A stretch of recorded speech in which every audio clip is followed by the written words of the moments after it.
के तपाईको आफ्नै या तपाईका नानी बाबुहरूको नेपाली अक्षरहरू यस्तै कोही तल कोही माथि, कोही देब्रे फर्केको, कोही दाहिने फर्केको, कोही छोटो कोही लामो यस्तै त भइरहेको छैन? यदि त्यस्तो समस्या छ भने हजुरहरूले ठिक भिडियो हेर्दै हुनुहुन्छ कि नेपाली अक्षर कसरी राम्रोसँग लेख्न सकिन्छ, सहीसँग लेख्न सकिन्छ। आजको भिडियोमा यो सम्बन्धी म हजुरहरूसँग केही सिपहरू, केही तरिकाहरू सेयर गर्नेछु। अब यो कापीमा हेरौँ है त। यो चाहिँ 4 धर्के कापी अर्थात् 4 लाइन कपी पनि भन्छौँ, तर यो अङ्ग्रेजीका लागि बनाइएको 4 लाइन कपी चाहिँ होइन। यो चाहिँ नेपाली अक्षर राम्रोसँग लेख्नकै लागि बनाइएको, तयार गरिएको यो 4 धर्के कापी हो र अङ्ग्रेजीको भन्दा यो अलिकति फरक पनि हुन्छ। र यसमा चाहिँ मूल अक्षरहरू बीचको 2टा लाइनको बीचमा हामी लेख्न सक्छौँ। तलदेखि माथिसम्म टक्क टक्क टक्क टक्क लेख्न सक्छौँ र जसले गर्दाखेरि अक्षरहरू असाध्यै सुन्दर बन्छ, राम्रा बन्छन्।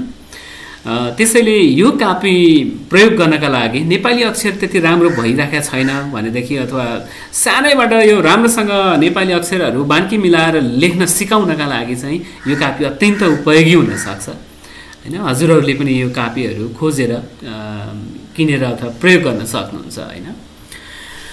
त्यति मात्रै होइन, फेरि अब यो कापी हुँदैमा अक्षर राम्रो बन्ने भन्ने पनि होइन। तसर्थ यसका केही सिपहरू, केही तरिकाहरू पनि छन्। म आज हजुरहरूसँग त्यो कुरा पनि म सेयर गर्नेछु। जस्तो नेपाली अक्षरहरू लेख्दाखेरि अथवा जे लेख्दा पनि कहिलेकाहीँ कोही दाहिने फर्केको, कोही देब्रे फर्केको, कोही सिधा भएको त्यस्तो खालको समस्या असाध्यै बढी हुन्छ। त्यसैले कि त देब्रेतिर मात्रै ढल्काउनु हैन, फर्काउनु, कि त सिधा मात्रै गर्नु कि त दाहिनेतिर मात्रै ढल्काउनु, यो सबै अक्षरहरू चाहिँ त्यसरी कुनै एउटा साइडमा ढल्काइयो भने एकरूपता बन्छ र त्यसले गर्दाखेरि अक्षर राम्रो देखिन्छ हैन।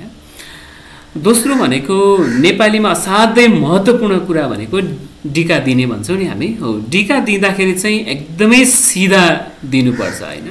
र यो कापी प्रयोग गर्दाखेरि अक्षरहरूको यो तलमाथिको साइज पनि एकदमै एकुरेट हुने हैन, एकदमै ठिक्क ठाउँमा बसेको हुन्छ। किनभने त्यो माथिल्लो लाइनदेखि तल्लो लाइनमा, माथिल्लो लाइनदेखि तल्लो लाइनमा छुवाएर लेख्दाखेरि चाहिँ असाध्यै राम्रो टक्क टक्क टक्क देखिन्छ हैन। त्यसैले यो कापी प्रयोग गर्दाको फाइदा एउटा त्यो राम्रो छ। अर्को, हामी डिका दिँदाखेरि असाध्यै सचेततापूर्वक सिधा डिका दियौँ भने एकदमै राम्रो हुन्छ हैन।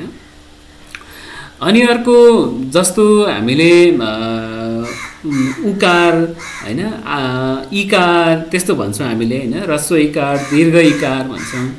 अनि ईको मात्रा, उको मात्राहरू, औको मात्रा हैन, यस्तो खालको मात्राहरू दिँदाखेरि चाहिँ, जस्तै ईको मात्रा दिँदाखेरि, उको मात्रा दिँदाखेरि यहाँ मैले केही अगाडि देखाइएको यो फोटोमा पनि हजुरले हेर्नु हैन, माथिका मात्राहरू दिँदाखेरि माथिको सानो 2टा लाइन छ, त्यो बीचमा रहने गरी, त्यो माथिल्लो लाइनभन्दा माथि पनि नपुग्ने गरी माथिको लाइन प्रयोग गर्नुपर्छ भने यो तलको जस्तो उकारका मात्राहरू, उको मात्राहरू प्रयोग गर्दाखेरि चाहिँ, लेख्दाखेरि चाहिँ तल्लो 2टा लाइनको बीचमा रहने गरी, त्यो लाइन नकट्ने गरी र त्यो लाइन छुने गरी टक्क लेख्दाखेरि चाहिँ असाध्यै राम्रो देखिन्छ।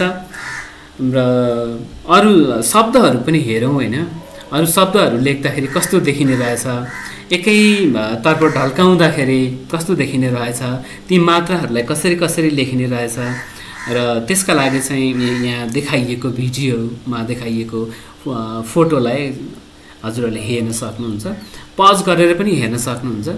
र यसो गर्दाखेरि चाहिँ हजुर, हाम्रो अथवा हाम्रा नानी बाबुहरूको, आफ्ना विद्यार्थीहरूको यो अक्षरलाई चाहिँ एकदमै राम्रो बनाउन सकिन्छ।